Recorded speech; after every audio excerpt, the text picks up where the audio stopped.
A new migrant caravan leaves Honduras while Guatemala issues a state of prevention decree allowing the use of force to prevent the entry of migrants.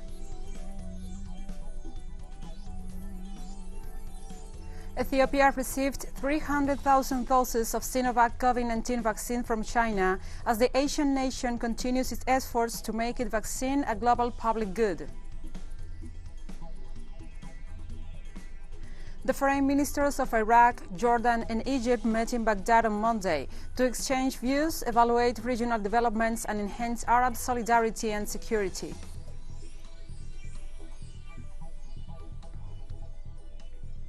From the headquarters of TeleSUR English in Havana, Cuba, this is From the South.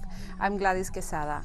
Now we begin with the news because a new migrant caravan started to form late Monday night in the Honduran city of San Pedro Sula in the north of the country and began its journey on early Tuesday.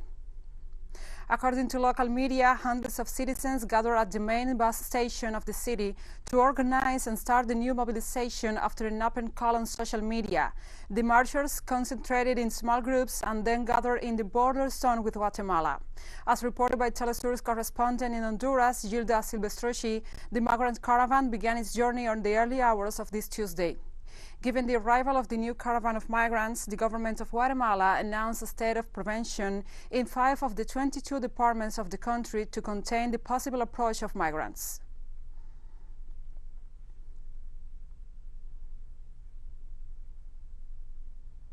And Guatemala's government issued a state of prevention decree that allows the use of force on its border with Honduras to prevent the entry of a new caravan of migrants that left this Tuesday from that country in their attempt to reach the United States.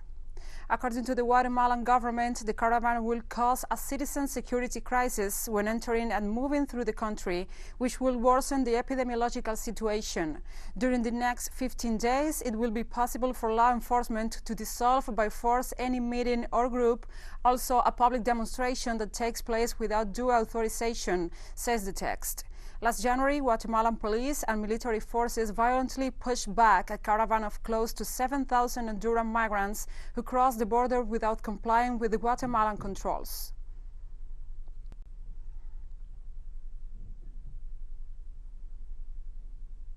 In Colombia, community and social groups in the department of Valle del Cauca reported on Monday the murder of social and union leader Carlos Alberto Vidal. According to the authorities, the union leader died in a shooting on March 29th in the urban area of the municipality of Florida, Valle del Cauca. Carlos Alberto Vidal was the president of the Castilla Harvest Worker Union. According to the Colombian Institute for Development and Peace Studies, in the past, the murder of Carlos Alberto Vidal brings to 38 the number of murder leaders in 2021. The social organizations of the Cauca Valley demanded President Iván Duque for governmental action to tackle the wave of violence in the municipalities of Valle Cartago, Jamundi, and Florida.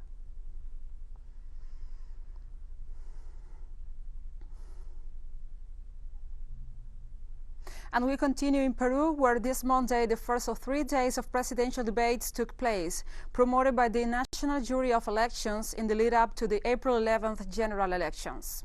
The 18 presidential candidates will explain their proposals to the people between March 29th and 31st, with 6 candidates participating in each debate as a means to prevent the spread of the novel coronavirus. According to the draw made previously, candidates Cesar Acuña, Marco Arana, Alberto Bengolea, Jorge Forsyth, Keiko Fujimori, and Veronica Mendoza will participate on the first day.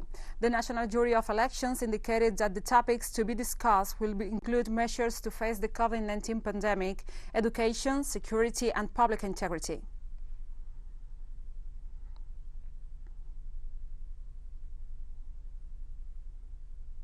In Haiti, new protests took place on Monday in defense of the country's constitution, which according to the demonstrators is violated by the project that seeks to keep President Moïse in power. The continued mobilizations that reject the president's intentions to remain in power were called by social organizations that demand Moïse to abandon its constitutional reform, which still does not achieve minimum consensus in the country. The protests also serve to denounce the rise of insecurity, while other groups of citizens demand justice for the police killed during an alleged anti-gang operation in one of the poor neighborhoods of the capital. Protesters sent messages to the United Nations and the Organization of the American States, accusing them of supporting an unpopular president.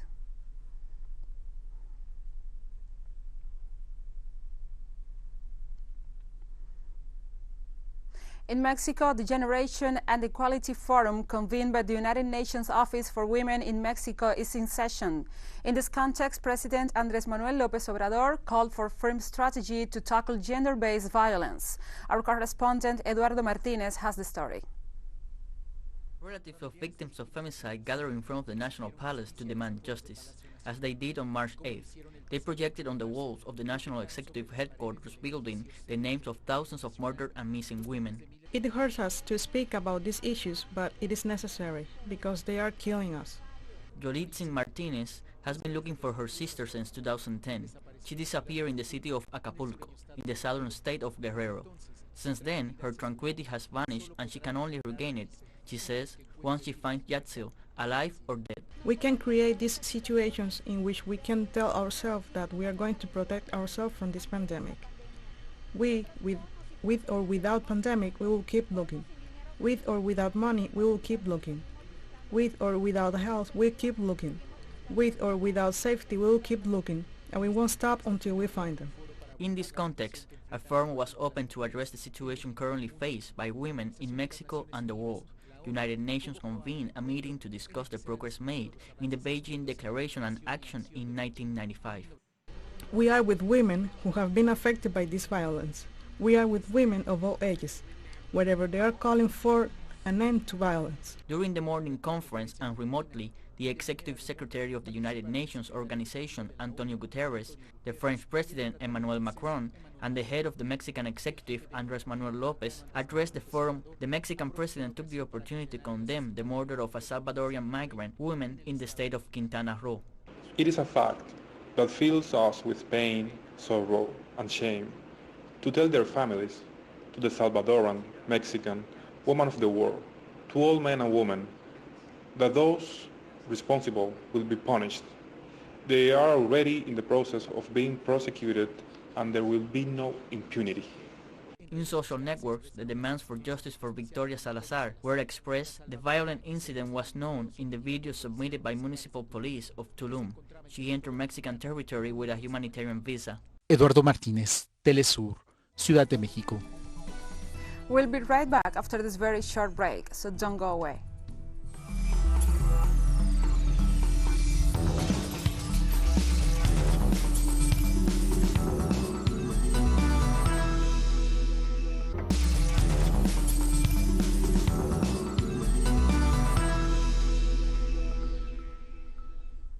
Welcome back to From the South. 300,000 doses of Sinovac COVID-19 vaccine from China arrived in the Ethiopian capital Addis Ababa. The Ethiopian Airlines cargo plane from Beijing was received by the Ethiopian Health Minister Lia Tadesse and China's ambassador to Ethiopia, Sao Sijuan. The vaccine donation is an important addition to the country's vaccination drive. To date, Ethiopia registers more than 200,000 COVID-19 cases and also nearly 3,000 fatalities.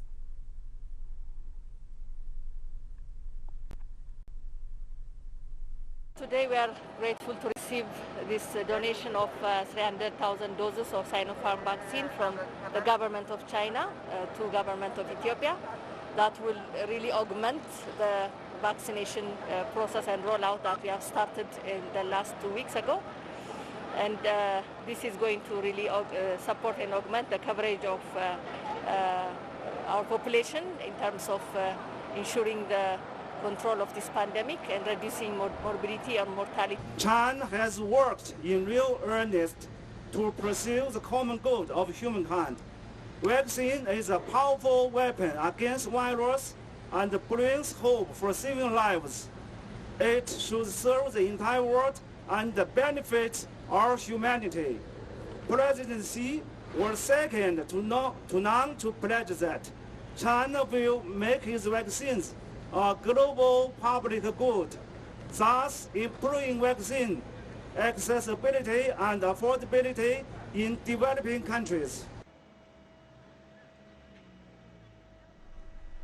Chile's health authorities reported on Monday more than 7,000 new cases of COVID-19, surpassing for the fifth consecutive day the barrier of 7,000 daily infections in the midst of a strong pandemic onslaught that has more than 60 million people quarantined in the country. According to the authorities, during the past weekend, mobility in the country decreased by 72%, while the government canceled the delivery of individual traffic permits and decreed the closure for 2 days of markets and supermarkets. With the rapid spread of infections, the national hospital network is on the verge of collapse, due reaching an occupancy close to 95% of its beds in intensive care units.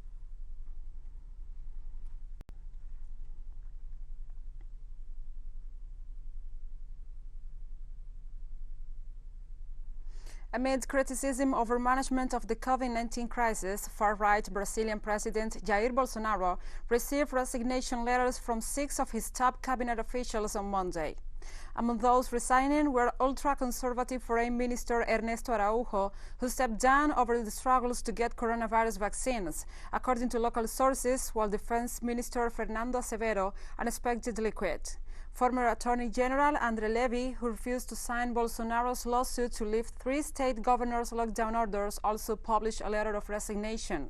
He will be replaced by André Mendonça, Brazil's former justice minister, whose former seat as the Justice Ministry will now be filled by Federal Police Chief Anderson Torres, a friend of the Bolsonaro family. Meanwhile, the former Secretary of State, General Luis Eduardo Ramos, was appointed government minister, while Flavia Arruda, a federal deputy, is now the Secretary of State. The changes put several army generals closer to the Bolsonaro in more strategic positions.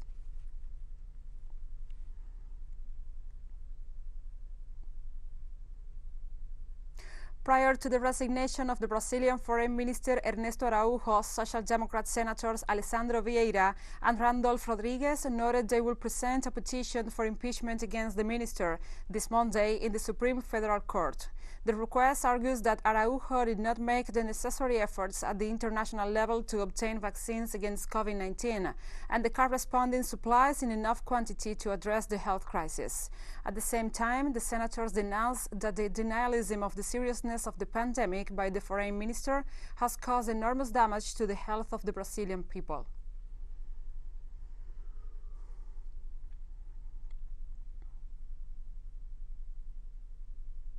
Authorities in Berlin and Munich are again suspending the use of AstraZeneca's coronavirus vaccine for residents under the age of 60 due to new reports of unusual blood clots in people who recently received the shots. We do not know what the recommendation of the Paul Ehrlich Institute will be and what the Ministry of Health will do. We have said as a precaution we will stop vaccinating under 60 years old with AstraZeneca. That means in Tegel and Tempelhof, the appointments of under 60 years old will be cancelled for the time being. Canada on Monday suspended the use of the Oxford AstraZeneca coronavirus vaccine for people under 55, following concerns it might be linked to rare blood clots. The National Advisory Committee on Immunization had recommended the pause for safety reasons, and the Canadian provinces which administer health in the country announced the suspension on Monday. A senior committee official said most of the patients in Europe who developed a rare blood clot after vaccination with AstraZeneca were women under the age of 55, and the fatality rate among those who develop clots is as high as 40%. However, Health Canada said it has not received any reports of blood clots in the country.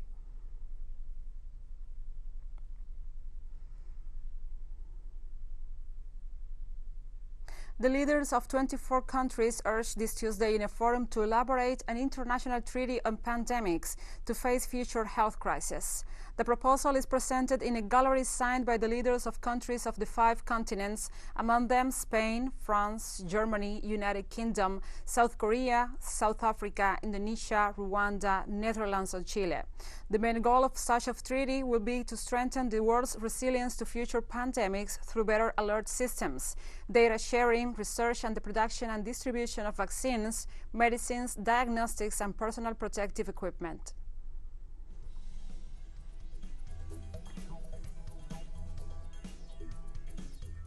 And we have more stories coming up after this final short break, so stay with us.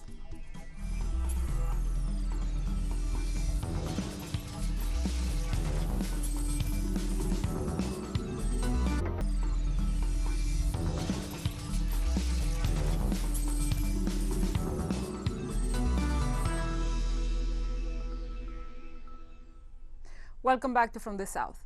The foreign ministers of Iraq, Jordan and Egypt met in Baghdad on Monday to exchange views, evaluate regional developments and enhance Arab solidarity and security. Egyptian Foreign Minister Sameh Shoukry and Jordan's Ahmed Safari met their Iraqi counterpart Fuad Hussein and pledged their support for Iraq. In a news conference, the ministers said the meeting was to reaffirm both Egypt and Jordan's support for the Iraqi government's efforts in maintaining security and stability in the country. The talks also cover areas of collaboration in the security sector. Jordan's foreign minister stressed that supporting the security and stability of Iraq is a necessity for the security and stability of the entire region.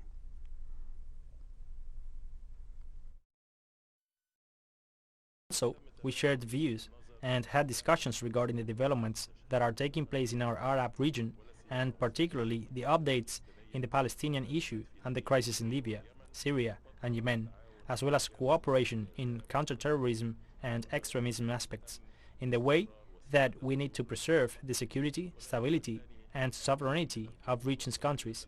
I would also like to appreciate the efforts and the enormous sacrifices that Iraq has made in this respect. I reaffirm on Egypt's full support to the Iraqi government and state institutions' effort in maintaining security and sovereignty, and in the way to protect the interests of the brotherly people of Iraq. As clashes between rebels and the Mozambican army in the strategic northern town of Palma continue, a small United Nations plane carrying adults and children, including an injured one-year-old baby who managed to escape the violence, arrived at Pemba Airport on Monday. Hundreds of Palma residents, both local and foreign, have been rescued from the town, which is a logistic hub for international gas projects worth $60 billion. The battle for Palma highlights the military and humanitarian crisis in the southern African nation. The 3-year insurgency of the rebels in the northern Cabo Delgado province has taken more than 2,600 lives and displaced an estimated 670,000 people, according to the United Nations report.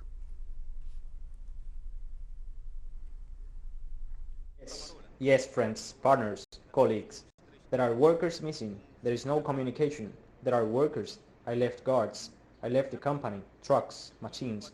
I do not know what I left there. I came just with these clothes. In the United States, Derek Chauvin's trial continued on Tuesday. The former Minneapolis police officer stands accused for his involvement in George Floyd's death.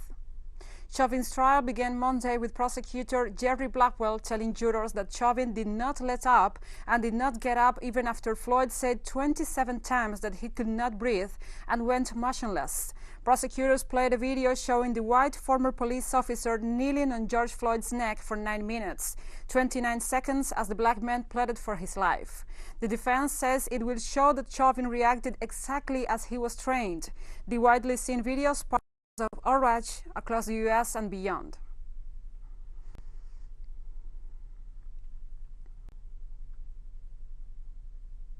This Monday, the United Nations convened a virtual meeting of heads of state and government to discuss the financing for development in the era of COVID-19 and beyond initiative.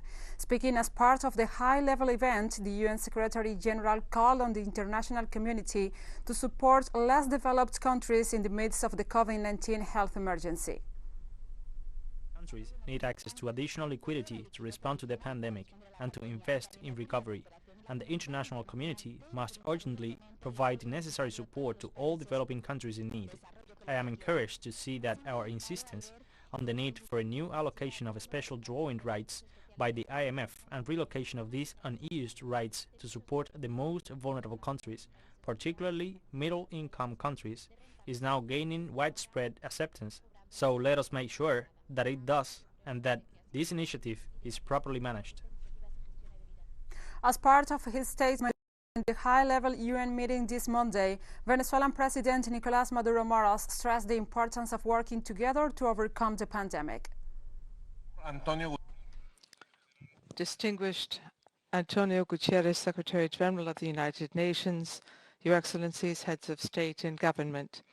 Today, I am taking part in this event to highlight the importance which Venezuela places on building the path together in order to tackle these extraordinary circumstances facing mankind. For a year now, the world has been combating an unprecedented pandemic. The economic and social consequences are still unpredictable. In the face of the pandemic, we are all vulnerable, but we are not all equally vulnerable because earlier asymmetries have only deepened further. Any exclusive progress in one country or one region will subsequently lose out because of the spread of the illness in another region. We are not going to overcome COVID-19 in the rich countries until all countries of the world have overcome it. Also speaking as part of the UN meeting, President of Argentina, Alberto Fernandez, stressed that the COVID-19 pandemic recognizes no boundaries between states, which is why the response requires international cooperation with a focus on solidarity. Emergency presents itself to us without borders, just as its impact on production, employment and poverty recognizes no boundaries between states. We are facing a new global challenge that calls for a deepening of international coordination and cooperation with a focus on solidarity. Financing for development is key to guaranteeing global recovery by facing the challenges that the emergency has posed. The pandemic of unemployment, inequality, extreme poverty and hunger. In Latin America alone, the number of people living in extreme poverty reaches 85 million individuals.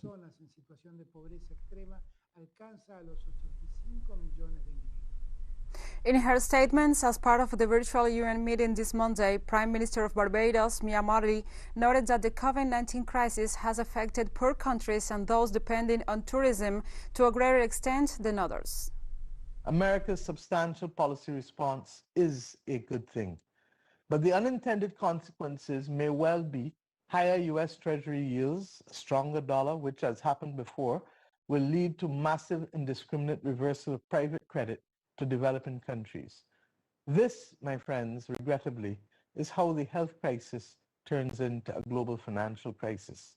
And let us remember, 70% of the world's poor live in low and upper middle income countries dependent on these flows of finance.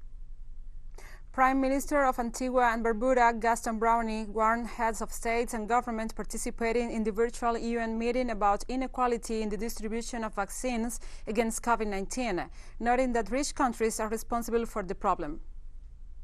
The equitable distribution of vaccines could curb the spread of the pandemic and will enable a faster, fairer, and more equitable social and economic recovery, enabling SIDS to perform better in trying to realize the Sustainable Development Goals. And we have come to the end of this news brief, but remember, you can find this and many other stories on our website at telesurenglish.net. And also, if you feel so inclined, please join us on social media. We are on Facebook, Twitter, Instagram, and Telegram. For TeleSUR English,